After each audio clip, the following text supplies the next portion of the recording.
All right, y'all. So if you've ever stared at your savings account wondering, where in the world is the growth? Today's episode is your wake up call. Our guest is a powerhouse investor, best selling author, and founder of Women Growing Wealth. She helps high achieving women ditch the overwhelm and step into investing confidently the woman's way. Tamar Hermes is here, and baby, we are talking real strategy, real investing, and why mindset alone won't get you the assets that you need. It's a combination of mindset and the work that's needed to get there. So let's get into it. Tamar, welcome to the show. Woohoo, I'm so excited to be here. It's a long time coming. Absolutely. So Tamar, you and I, we know each other from a number of masterminds that we've been a part of. So I've got to see you behind the scenes. You are my investing BFF. I get to chop it up with you in the digital marketing world as well. So I'm so grateful to have you here. I can't wait to dive in. And yes, it's always a joy to be with you, Rachel. Anybody that gets to spend time with you is beyond blessed. Well, let's talk about it. What first sparked your passion for women's wealth building? So the passion sparked from my own experience and struggle, which is generally where we start to take action and pivot into our next move in life. I had started investing in real estate. I had started to stop trading time for money, and I couldn't figure out how the heck to actually create this financially free number, how to get there. And so I Mm, started on this journey of talking to financial advisors and talking to CPAs and talking to all the wealth people. And all I kept coming across were different answers. And I couldn't get anything that made the most sense to me. And so what did I do? I started creating my own criteria, my own ideas, mm. and solving my own problems. Okay, so I love that because now you fast forward to today, you've been featured on Entrepreneur, Fast Company, Bigger Pockets, and have built an empire that's worth eight figures. So let's talk about it. Guys, grab your pens because that is a free MRI. We're going to be diagnosing and analyzing your money down to the penny. So, as far as your best selling book, Millionaire's Mindset, what does that really mean for today's high achieving women? Yes, so it's the millionaire's Mentality. Why did mentality, I a say mindset? professional The women. millionaire's mentality. A Thank prof you. See, this is the thing, we pivot, we just if when we don't get it right, we just, "Oh, that's it," and we move on, it's wonderful. None of us are perfect, we're getting rid of Yeah, perfection here. that's right. Millionaire's mentality, a professional women's guide to building wealth through real estate. So, this book was created because I wanted women to know a couple things. One is I wanted them to know that it's okay to have money. I wanted them to know that it doesn't have to be as hard as we make it. And that was a Mm, long journey for me because women, especially, make it really hard on mm, themselves. We're extremely critical of ourselves. We don't give ourselves a lot of slack, and we tend to feel like there needs to be a little more struggle than there needs to be. And mm, so this book was one to tell you it's okay to want money, and then the practical guide. How do you get it? And one of the easiest ways I found to build wealth has to do with buying single family homes and adopting smart tax strategies. mm. I love it. And so you have developed the Women's Wealth Code, and there are six pillars to those, to the Wealth Code. So, how did you develop the Women's Wealth Code and those six pillars? So that framework came to me just over a year ago, and it had to do with the fact that I started investing in areas that I wasn't familiar with because I wanted to expand. I'm an entrepreneur, I'm an investor, I'm curious. So I joined a Mhm. very high end group and started to learn about private equity. And there were a lot of Mm. dudes, successful dudes in this group. And as I started to listen, I started getting FOMO and started realizing that these deals seemed really exciting and that I was going to make a huge return, only to find at the end of the day that a lot of those deals a couple years later went to zero, Oh, zero. wow. And so what I learned from that was, had I listened to my internal compass, had I listened Mm, and combined the actual knowledge that I have, tactical strategies, and my internal female feminine wisdom compass, I would have likely not have gone into a lot of those deals. And so I created mm, this framework to encompass both. So in the wealth code, we have 6 pillars. We have wisdom, mhm, empowerment, access. We need access and leverage, tribe, and harmony. And combined with all of those, I feel that we get the tactical and we learn leverage and access, but we're also looking at what feels true to us and being okay with saying no and not feeling like we're going to miss out, but honoring ourselves from an empowering place to not do an investment or to move forward with an investment. And I know for your listeners, that's a huge question. Should I buy this? Should I not buy this? And so that this internal compass helps us in the decision making process. Okay, so I've jotted these down. We have wisdom, empowerment, access, leverage, tribe, and harmony. Those 6 pillars make a whole lot of sense to me. However, can we talk a little bit more about harmony? Can we unpack that for a moment? Yes, interesting. Harmony for me has to do where we're in a place where we're out of that struggle mind of, Mm, I don't have enough money. I don't think I'm ever going to have enough money.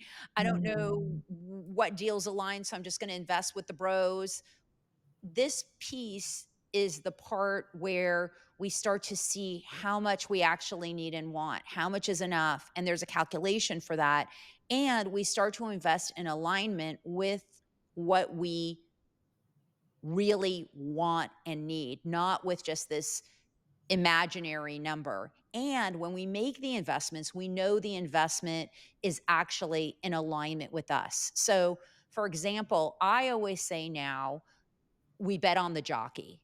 And let's mm. say we're two jockeys in a race, and Yeah, for grins, you're the better jockey, but yeah. I have the better horse. I would bet Mm, in this situation on you because you're the better jockey. Because just because you have the fastest racehorse, if you don't have the person running the entire operation, that is where things fall apart. So harmony has to do with really aligning with that jockey. And sometimes you're the jockey, but oftentimes for busy women who have professions and have other things going on, we might have partnerships with other jockeys. And so that piece is really pivotal in terms of our success. Okay, so give us some real life examples of what you mean by the jockey you just shared, maybe like a joint venture that could be a partnership jockey. Traditionally speaking, when we talk about real estate investing in syndications, what is meant by betting on the jockey? So I'll give you a great example. There was an investment, actually. It was a private equity deal. I'll use the private equity deal. And I was in this investor group, and everyone was investing in this deal because it looked like the numbers were great and we were getting 20% plus returned annualized. And Nice. yeah, it was a Okay. very, very sexy return. But Mm-hmm. the person operating it, I could tell that the way The that he was jockey. the way the jockey was Mm-hmm. running the deal, I could tell there were issues because Mm. 1, they were buying too much, and I could see their sort of erratic behavior in terms of buying too much. 2 is that we couldn't really Mm. get a straight, clear answer on the books and looking at really what the numbers were. It was more just a lot of Mm. smoke and mirrors. Oh my And, goodness. at the end of the day, that deal ended up going to 0.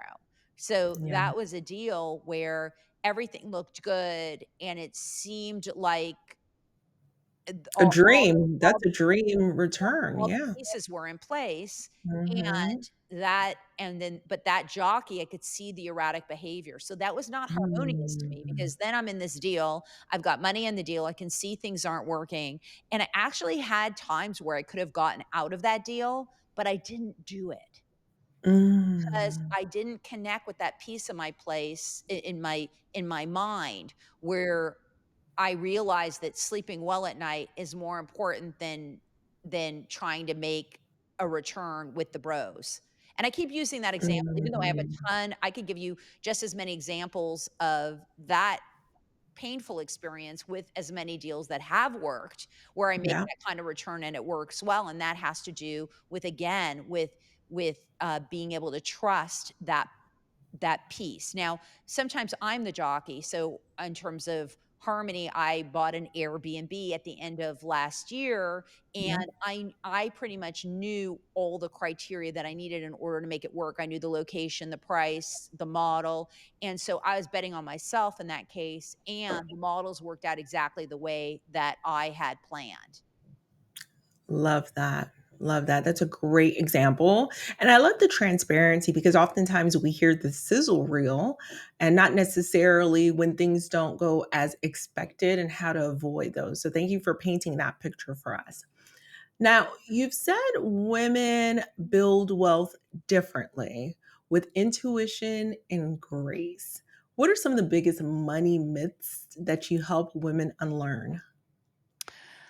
So, one of the big ones has to do with the feeling that money is outside in another category of life. We have Mm, relationship, kids, all the things that we want for our life. And then we kind of treat money as this thing that we're chasing or this other thing that comes into our lives. And one of the things that I want women to understand is that money is a relationship and it should be mm, included in everything else that we have in our life. So mm, we need to understand current, the movement of mhm. money, the energy of money, and we need to include it even in our relationships as a give and take. It's the same thing with money. We need to respect and honor it, not keep it in this area where we either love it if we make a lot or hate it if we don't make a lot or attack it if it's not doing what we want.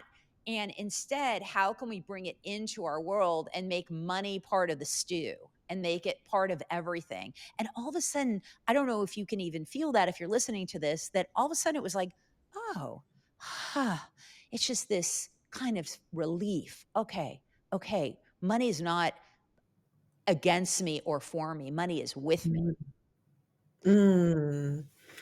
I would love to talk about that a little bit more tomorrow. Can you give us one real world example how we can apply this in our lives so that we can just kind of copy and paste that win? Absolutely. Well, an easy way is to download my enough number calculator and run Ooh. those numbers in and then look at that number and then allow that number take a visualization in your mind of, "Oh wow, I can see this number. I can see how much I need for the rest of my life, how much I need and want, and I don't have to keep guessing and I don't have to keep chasing."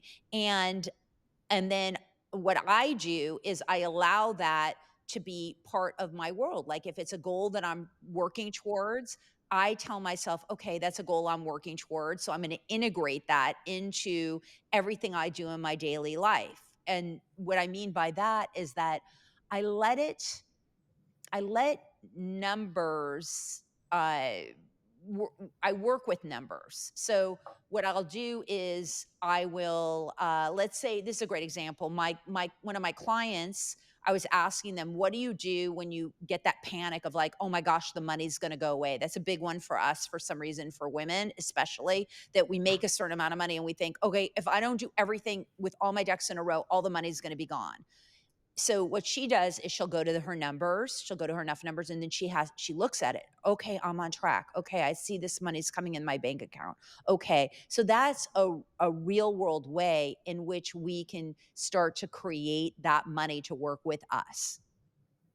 Okay, so I love the concept of the enough number. And since you mentioned it, how can we find that tool to download? Let's share that now, and then I'll be sure to add it to the show notes as well. Awesome, very easy. This is growwealthgift.com. And then you just go there and then you'll get into answering just a couple questions. And we actually have a customized chat GPT that you can download and plug your numbers in and get the solution for yourself. And what is surprising for Yeah, literally 99.9% of the women, which is that when they look at that number, they think, Wait, that's the number? I thought it was infinitely more." Just somehow yeah, in our minds, we are constantly trained to feel like we need $80 million in order to feel financially free. And then we ask ourselves, well, what is it that you want? Well, I want a private chef. Well, okay, you can get somebody to cook at your house and you don't need $80 million. Well, I want yeah, a Tesla. Okay, well, you don't need $80 million to have a Tesla. yeah, I want to send my kids to private school. Okay, well, you don't need $80 million to send your kid to private school. So we yeah. start to see, once we are honest with ourselves about our numbers, and that is, my numbers are very generous. And what happens is, once you get investment dollars, as we know, and you teach so much about this, Rachel, about that cash flow coming in Mhm. and being able to rely on that, we can start to see how we can make that money work for us, whether or not we want to work and trade our time for money or whatever we choose to do with our time, and that we can use those numbers as metrics to have more freedom in our life, more harmony. Oh my goodness. I love this conversation so much because I stayed longer in my W 2 even after we had achieved multiple hundreds of thousands of dollars a month on revenue that was coming into our business. And I stayed there because I did not know my enough number, I think, Tamar. So I'm looking forward to diving in and getting reminded of my enough number and our community to do so as well, because I want them all breathing easier at the end of the day. So thank you for creating that tool. I can't wait to get my hands on it. Awesome. And the other thing is that, we spend so much time as women getting into the work world and Yeah. paving our way, buying real estate, whatever it is that we're doing. And there is this sense where, let's face it, we haven't been the money makers for a long time, and now we're really catching up. But I think that there's a lot of Mhm. conversations around this struggle over money, and this struggle Yeah. over women being able to be the ones to have this money and create this money without feeling stress, without it being like it needs to be hard. This needs to be a Yeah. challenge. This needs to continue going. And you know that if you've studied psychology at all, and I know that a lot of your listeners are doctors and probably are aware that what happens with comfort is that we choose psychologically comfort over what we know is a better choice for us. So we'll stay in Yeah. struggle because it feels comfortable, because it's what we know, it's what makes us feel alive. So Yeah. all of a sudden, if I said to you, you know what, Rachel, you don't need to struggle anymore. All of a sudden you're thinking, okay, well then who am I? What am I doing? The whole all It's deep. this It's that yeah, that all trauma this is deep. that chaos needs to go Yes. away, and then we need to readapt to the idea that we're still here, we're still living in this world, and that we can live in this space where we don't need to be stressed out all the time. We Yeah. don't need to embark on our children that they need to work hard, that life is so difficult, that Yeah. oh my goodness, and we don't do it Yeah. intentionally. It's just that's what we grew up with. That's what our parents grew up with. That's what our parents' Mm. parents grew up with. And we're Yeah. starting to learn, especially with these wealth strategies, hey, wait a second.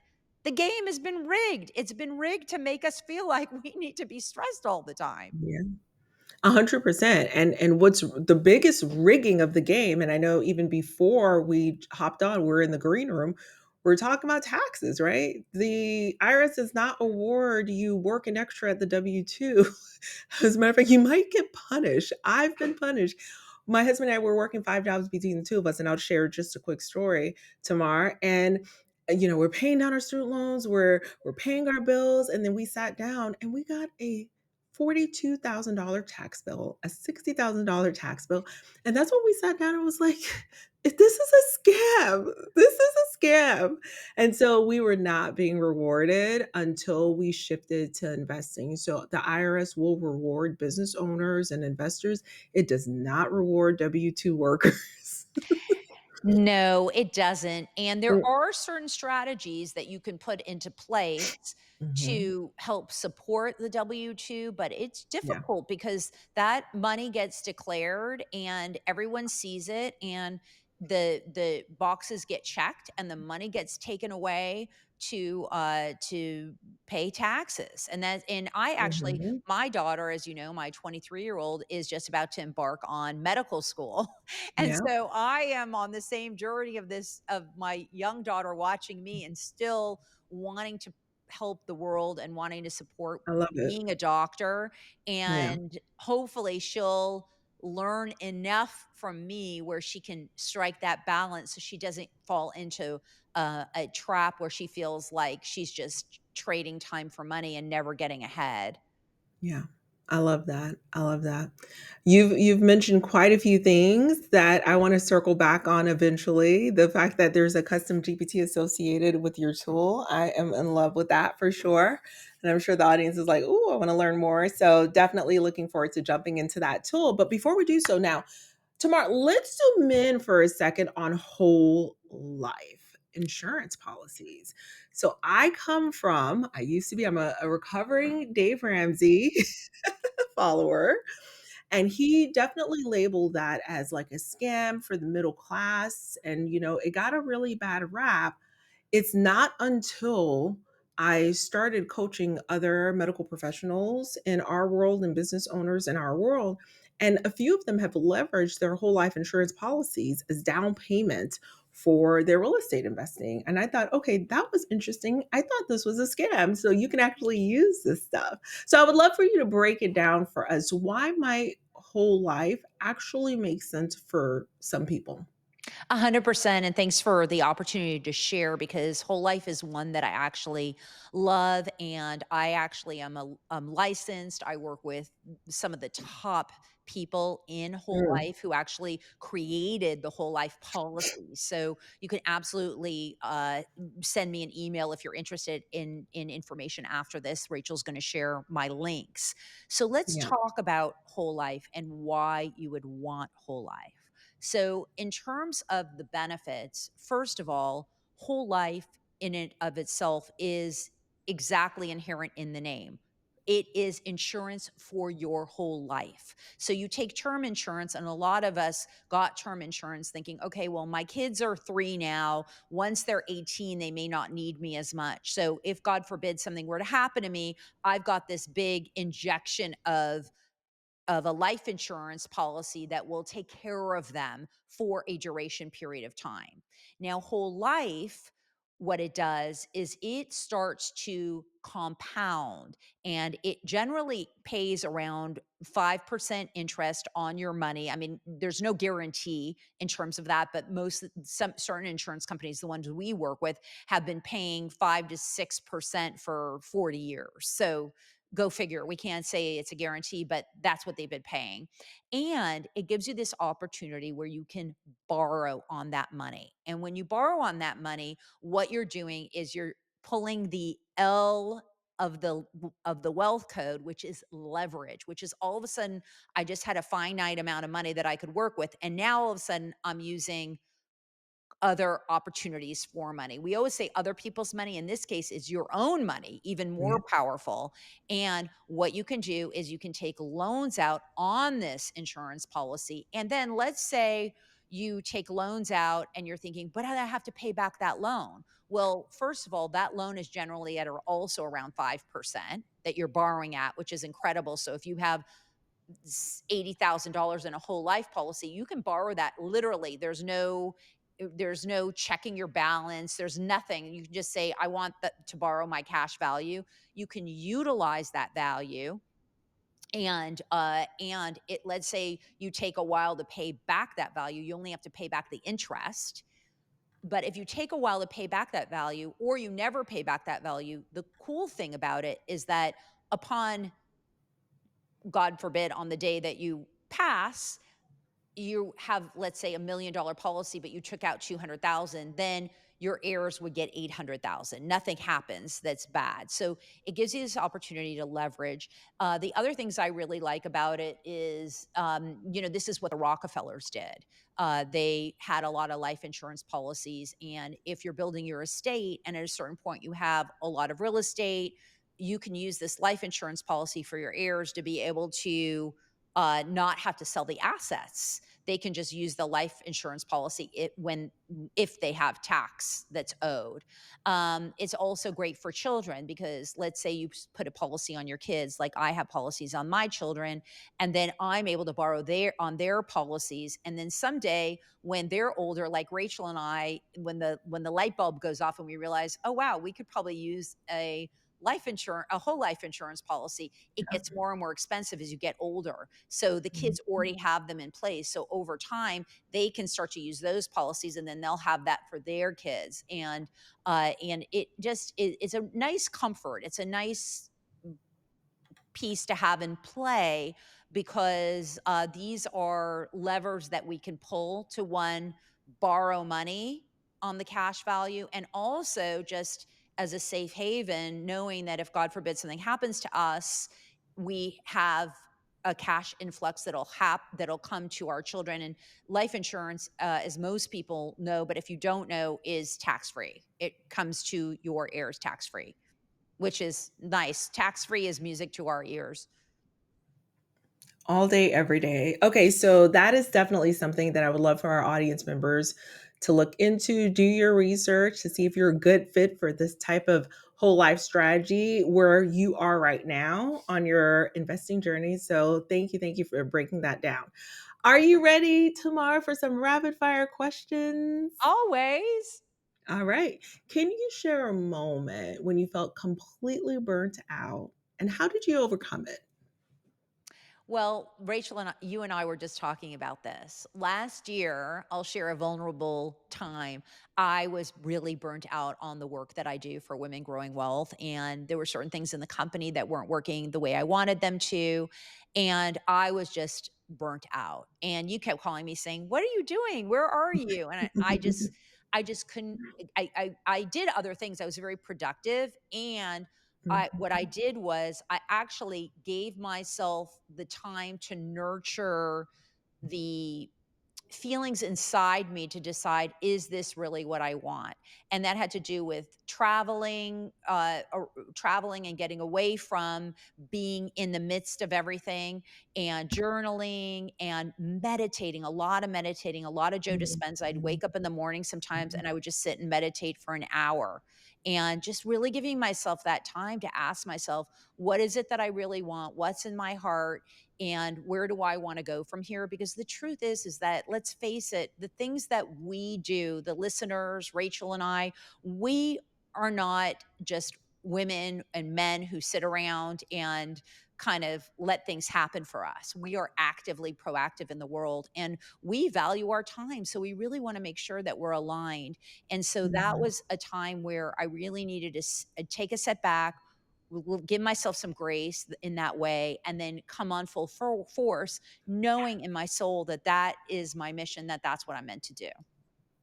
Oh, I love it. So you created some breathing room and space for yourself. Question number two. Are there any books or tools or podcasts or apps that you're currently using right now and loving and that's helping you in business and in life? My absolute favorite thing is ChatGPT. And if you're not using it, you really are missing out, because it's an assistant and one of the best assistants, probably the best assistant you'll ever have. No disrespect to your assistant, but this is a genius that charges you no money and will Mhm. answer all your questions in a matter Mhm. of minutes. There's just so much you can do with Yeah. ChatGPT that it's just a phenomenal tool. I even have friends and colleagues that use it as a therapist. And it Yeah. sounds a little bit strange, But once you dive in, it just is a world of new opportunities and discovery, and it's just a lot of fun. So I I can highly believe it. recommend that. I was surprised because I had told you, Rachel, I said, "Has everybody said Chat GPT?" And you said, "No one said it." And I was so, "Yay!" That's my Love goal. That's what that. I wanna share. What's the craziest real estate story you've heard or experienced? Oh, wow. How long do we have? Another minute? Oh my gosh. Craziest story, Just the a hot minute. craziest. Mhm. Well, I can think of a story where when my partner and I started building modular homes, and this is Yeah. where we build homes in a factory, and we actually own a factory now in New Mexico. But when we were Mm. craning these our first house in and it dropped, we realized that the door was in the wrong place. That was pretty crazy. What?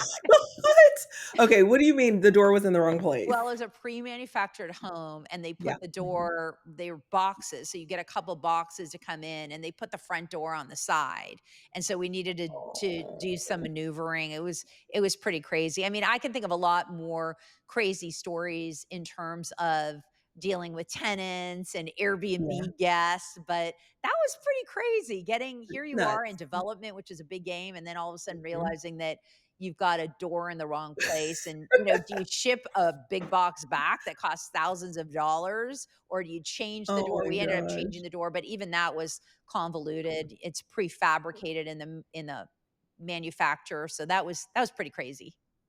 That is nuts. Well, tomorrow we're wrapping up. How can people find you? So you can email me at Tamar at womengrowingwealth.com, Tamar, Tamar, at womengrowingwealth.com. And if you want the enough calculator, the custom chat, you can go on growwealthgift.com and you will be able to get that there. I love that. Tamar, thank you so much for blessing us with all of these gems today. Friends, oh my goodness, what an amazing episode. I want you to remember that investing isn't just about the digits, it's about your destiny and the journey as well. And so, if you're ready to trade your burnout for an amazing breakthrough for 2025, check out the resources that Tamara just shared with us. We will be adding those to the show notes. This is Dr. Rachel Gainsborough, and this has been the Luxury Rental Doctor Show. Keep your profits healthy and your spirits wealthy. Love you all, and I'll see you next time. Bye bye.